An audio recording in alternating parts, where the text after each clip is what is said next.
ایک واقعہ گلگت بلتستان میں پیش آیا۔ ایک شخص قبرستان کے پاس سے گزر رہا تھا تو اس نے کسی قبر سے یہ آواز سنی کہ مجھے نکالو، میں زندہ ہوں، مجھے نکالو۔ جب ایک دو مرتبہ اس نے آواز سنی تو وہ یہ سمجھا کہ شاید میرا کوئی وہم ہوگا، خیال ہوگا، کوئی آواز نہیں آ رہی۔ لیکن جب مسلسل اس نے یہ آواز سنی نا تو اس کو یقین ہونے لگا۔ وہ قریب کی کسی بستی میں گیا اور لوگوں کو بلایا کہ قبر سے آواز آ رہی ہے، تم سب میرے ساتھ چلو۔ انہوں نے آواز سنی، سارے لوگ آئے تو واقعی قبر سے آواز آ رہی ہے۔ اب یقین ہونے کے بعد لوگوں کو مسئلہ پوچھنے کی فکر ہوئی کہ پہلے علماء سے پوچھ لیتے ہیں کہ قبر کھولنا جائز بھی ہے کہ نہیں۔ وہ لوگ محلے کا جو امام تھا ان کے پاس گئے، انہوں نے کہا کہ اس طرح قبر سے آواز آ رہی ہے تو ہم کیا کریں، قبر کھولے یا نہیں کھولے؟ امام صاحب نے فرمایا کہ اگر تمہیں اس کے زندہ ہونے پر یقین ہو گیا ہے تو قبر کھول لو اور اس کو باہر نکال لو۔ یہ لوگ ہمت کر کے قبرستان گئے اور جا کر جو انہوں نے قبر کھولی، جیسے ہی وہ تختہ ہٹایا نا تو ایک عورت ننگی بیٹھی ہوئی ہے اندر اور اس کا کفن گل چکا ہے، اور وہ عورت کہہ رہی ہے کہ جلدی سے میرے گھر جا کر میرے کپڑے لاؤ، میں کپڑے پہن کر باہر نکلوں گی۔ یہ لوگ فوراً دوڑ کر اس کے گھر گئے اور جا کر اس کے گھر والوں کو واقعہ سنایا اور اس کے کپڑے چادر وغیرہ لا کر اس قبر کے اندر پہن دیا۔ تو اس عورت نے وہ کپڑے پہن لیے۔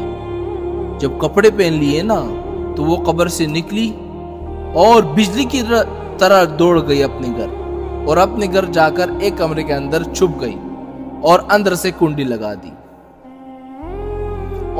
اور جو لوگ قبرستان کے اندر موجود تھے وہ بھاگ کر آئے اس لڑکی کے گھر، اور وہاں کر دیکھا وہاں اس عورت نے تو کنڈی لگائی ہے۔ تو لوگوں نے دستک دی کہ کنڈی کھولو۔ اندر سے اس عورت نے جواب دیا کہ کنڈی تو میں کھول دوں گی، لیکن کمرے کا اندر صرف وہی شخص داخل ہو جس کے اندر مجھے دیکھنے کی ہمت ہو، اس لیے کہ اس وقت میری حالت ایسی ہے کہ ہر آدمی مجھے دیکھ کر برداشت نہیں کر سکتا، لہٰذا کوئی دل رکھنے والا شخص آ کر میری حالت دیکھے۔ اب سب لوگ اندر جانے سے ڈر رہے تھے، مگر دو چار آدمی جو مضبوط دل والے تھے انہوں نے کہا کہ تم کنڈی کھولو، ہم اندر آئیں گے۔ جب اس عورت نے کنڈی کھولی نا اور یہ لوگ اندر چلے گئے، اندر وہ عورت اپنے آپ کو چادر میں چھپائی بیٹھی تھی۔ جب یہ لوگ اندر پہنچے تو اس عورت نے سب سے پہلے اپنا سر کھولا۔ ان لوگوں نے دیکھا کہ اس کے سر پر ایک بھی بال نہیں ہے، ایک بھی، وہ بالکل خالی کھوپڑی ہے، نہ بال ہے نہ کوئی کال ہے سر پر، صرف خالی ہڈی ہے۔ لوگوں نے اس سے پوچھا کہ تمہارے بال کدھر گئے؟ تو اس عورت نے پتہ کیا جواب دیا؟ سنیے گا۔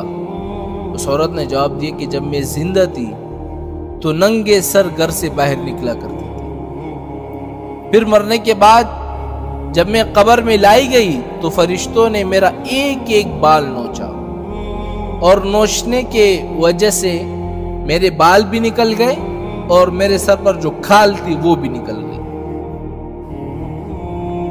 اور اس کے بعد اس عورت نے اپنا منہ کھولا۔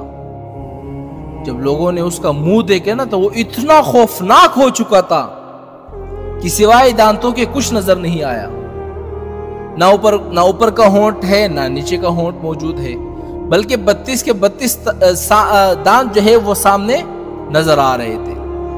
سوچو اگر کسی انسان کے صرف دانت ہی نظر آئے تو کتنا ڈر معلوم ہوتا ہے۔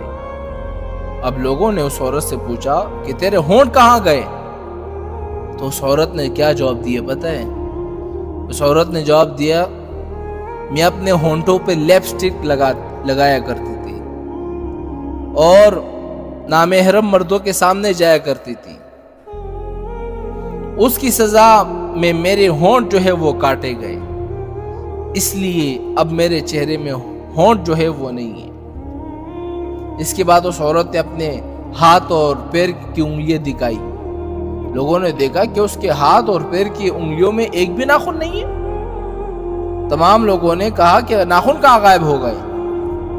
تو اس نے کہا کہ اس عورت نے پتہ کیا جواب دیا؟ کہا کہ ناخن پر میں کیا لگاتی تھی؟ ناخن پالش لگایا کرتی تھی کہ جس کی وجہ سے میرا ایک ایک ناخن کو کھینچا گیا۔ میں یہ سارے کام کر کے باہر نکلا کرتی تھی، اس لیے جیسے ہی مرنے کے بعد مجھے قبر میں پہنچایا گیا تو میرے ساتھ یہی معاملہ شروع ہو گیا۔ مجھے سزا دی گئی، میرے بال نوچے گئے، میرے ہونٹ کاٹے گئے، میرے ناخن کھینچے گئے۔